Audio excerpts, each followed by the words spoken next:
అంబేద్కర్ ఇంకా పేద కుటుంబంలో పుట్టాడు. స్ట్రీట్ లైట్స్ కింద చదువుకునేవాడు. మనందరికీ ఇలాంటి స్ట్రగ్లింగ్ డేస్ ఉంటాయి. గుర్తొచ్చినప్పుడు కన్నీళ్ళు కూడా వస్తాయి.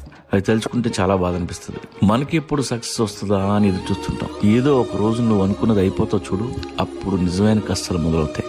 సక్సెస్ వచ్చినాకే అసలైన స్ట్రగ్లింగ్ డేస్ మొదలవుతాయి.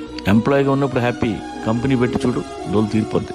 స్ట్రగ్లింగ్ డేస్ లో మాక్సిమం ఉంటే mess problem, room rent problem. అసలు ఈ కష్టాలే కావు. ఒక పూట తినకపోయినా ఏం కాదు. వారానికి ఒకసారి ఏ ఆదివారం ఓ 1/2 కేజీ చికెన్ తెచ్చుకుంటే పండగ. ఎప్పుడైనా ఎవడైనా చల్లని బీర్ ఇప్పిస్తే కార్నివల్ లా ఉంటది. నమ్మండి, those are the best days. కర్మ గాలి, మీరు అనుకున్న సక్సెస్ వచ్చేస్తే సంకనాగిపోతారు. మొదటిసారి కారు కొన్నప్పుడు రోజుకి 2 సార్లు తుడుస్తాం. కారులో అన్ని ఫీచర్లు గుర్తుంటాయి. గీత పడితే తట్టుకోలేవు.